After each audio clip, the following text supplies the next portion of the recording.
Episode 141, Rachael Clarke. Good morrow, and welcome back to the Realm. I'm epic fantasy author J.V. Hilliard, your friendly neighborhood scribe. And I'm reading a new author, Rachael Clarke, or R.A. Clarke, in her book, Race to Novus. And if you haven't had a chance to read her stuff, I think you'll find it very interesting. And I also think you'll find her story very interesting and some of the things she does in real life and how that translates over into some of her fiction writing. And now here's my interview with Rachael Clarke. Rachael, well met, and welcome to the Realm. Thank you for having me. I'm really happy to be here. We have a variety of creatives on the show on a weekly basis. And one of the things that intrigued me about your work is you also are an illustrator. You use that as part of your novels and your book covers and things like that. I don't have that kind of talent, but tell our viewers today how you got into it. Was it something you've always done, or is this a way you found that can add value to your novels? Yeah, I've definitely always done it. From a young girl, I've always been an artist. I've drawn, I've painted, I've sculpted, love sketching. Sketching is my forte. And so as I moved into doing more written work and diving into writing seriously, it was just a natural leap that I would, harness that same skill and use that in any way I possibly could. Saves me having to hire somebody. I can just kind of do it myself, right? It's my vision that I'm able to put onto the page, something that's in my mind I get to see kind of come to fruition, which I love. Same thing even with my novels. I started drawing pictures of my characters because I think everyone that reads the books, they see something in their own mind, but they're also curious to see maybe how the author envisioned it. That's so much fun. Now, you and I met for the first time on a radio show. Mhm. And at that time, I realized that you were a police officer before you were an author. I think that our viewers are going to want to know a little bit more about that background and how that's influenced your writing. I mean, have you ever plucked anything out of real life that you've seen and inserted it into your fiction? Or is your writing, helpful, therapeutic, mental health, sort of a release of some of that kind of stuff? Or how has that affected your writing? That's a great question.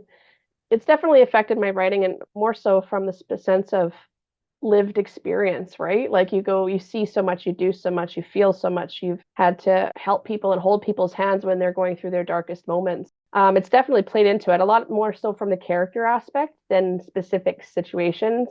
Part of it was cathartic, so as a healing practice as well. I got diagnosed with PTSD and had to end my career early in policing, which was unfortunate. It was a very turbulent time in my life, and so, after a few years of kind of getting my feet back underneath me, I realized I needed a new passion. I needed to chase after a new dream, and that's where writing came into play. I love stepping outside of my world into someone else's and seeing through someone else's eyes. That's what I love the most about it. So, yeah. Yeah, I do a lot of that too, and I would assume that it would be therapeutic. So I'm glad to hear that you've used it in that way too. But I have to ask this question because you've mentioned it a couple of times now. You write in just a plethora of genre, right? Like you sci-fi. You just mentioned horror, paranormal. I mean, how are you able to keep track of that? And where does that come from? Yeah, I don't know if I have like a really like surefire plan of keeping track of anything, but I do a lot of short story contests, so prompted writing contests, and they give you genres and they give you subjects, they give you different things, and you have to create this story out of nothing. And that opened up a world of stuff for me because all of a sudden I'm trying to write in crime caper, I'm doing comedy, I'm doing romance, and you start to kind of realize, gosh, that was a lot of fun. You mentioned how do you keep things track so like or straight. I have like a note on my cell phone, so whenever I get an idea I write it down on my notes, and then I also have a journal that I keep track of stuff. And I have to applaud you because I do not have this talent. Like, I guess the question is, like you said, you do these short fiction challenges. Does that and has that helped your novel writing? the short fiction was an eye-opening thing, so it is totally two different animals. Like you do have to write very concise with your short fiction and pick and choose where you're going to be building the world and what details you're going to be providing in the backstory and character development. But it also taught me that I love long fiction, and I know that sounds silly, but I honestly, that's how I came to long fiction, is because I'm supposed to write a 2,000 word story. I would write a 5,000 word story and have to cut it to 2,000 words. So it was kind of a progressionary thing, which led to my novels. Plus, it gives me lots of epic ideas. I've lots of the ideas that I've come up with for my novels have originated from a short story I wrote.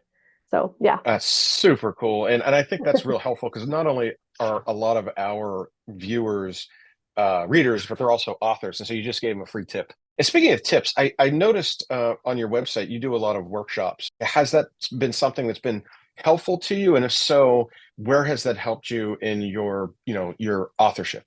Yeah, it's been really helpful, invaluable, really, because you're surrounded by other creative people, like-minded individuals who are all also on the same path as you or similar.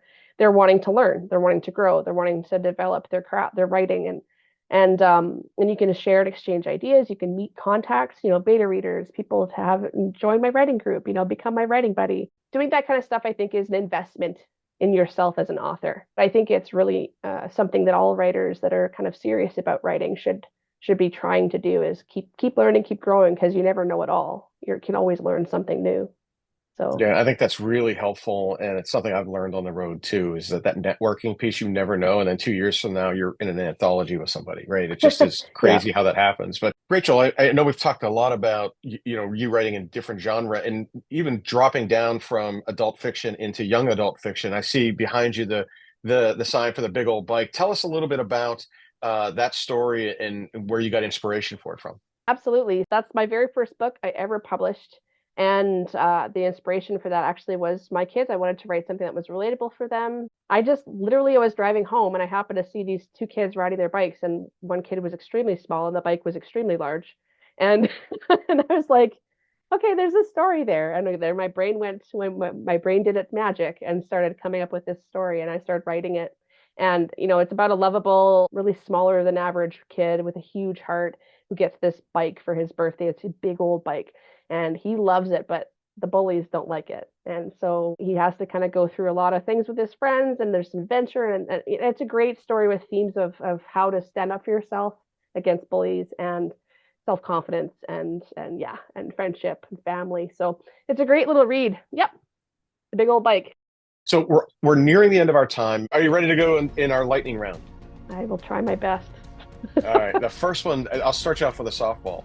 What is the easiest thing for you about writing, and what is the most difficult thing about writing for you?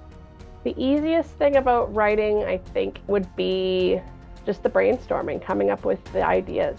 I don't know, for me, it comes easy. Just my brain goes a gazillion miles a minute and it just comes up with lots of ideas. So, and then the hardest thing about writing, I guess, maintaining the positivity, if that makes sense, because it can be a kind of a lonely and also a little bit of a challenging thing sometimes, especially when you're trying to sell your work. Sometimes people say no, and a lot of times people say no. So just maintaining that positivity and just that drive to keep moving forward and just keep trying, that would be the most challenging part. But All right. Well, that's good. That's good answers, very fair and honest answers. So next one's going to be a little bit more fun, though. Since we met on the show, I have been reading your book, and you've got a bionic horse in one of your novels. So yeah. knowing that you love horses, do you have a favorite fictional horse character? Well, I mean, there's so many horse books in the world, but I mean, the one I grew up with that always had claims a place in my heart is Black Beauty. You can't Okay. you can't go wrong with Black Beauty. That's cool. Real cool. Next question. If you could exchange places with one of your characters for a day, which one would it be and why? Oh man, if I got to choose, it would be from my book Race to Novus. It would be Finn Rucker. So my protagonist, my heroine. Yeah, she's got moxie, but she doesn't really know her full potential yet, and she's got a little love interest there that I would also love to have as a love interest. So That's a cheat. That's a cheat, but I'll let it stand. I'll let it okay, stand. okay. Yeah.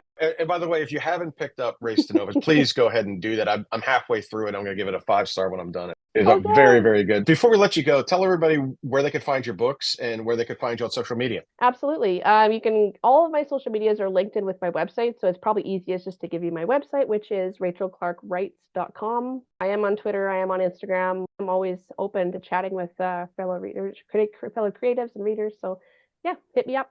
Well, Rachel, thanks again for coming on the Realm. We appreciate it. And when your next book comes out, let me know. I'll have you back on. Awesome. Thank you so much for having me. Thank It's you. been great. So I told you Rachel's story is a fascinating one, and her ability to bounce from genre to genre and mix styles and never lose momentum. I, for one, am jealous at that. And I guarantee that if you read her stuff, you'll be wanting to read it more and more. And speaking of learning more, Stay tuned to my social media for some free giveaways. We're giving away D&D dice bags. We're going to give away some free box sets when Echoes of Ghostwood comes out next month in July. And we're going to do this through quizzes, challenges, and some freebies. And so as we head into the final 30 days of our pre-launch, check out my social handles at JV Hilliard Books on Twitter, Instagram, TikTok, and YouTube, or you can look for me just as JV Hilliard on Facebook and Discord. And to our followers, as always, thanks again for lending us your ear. And until next time, I'm JV Hilliard, and may your gods go with you.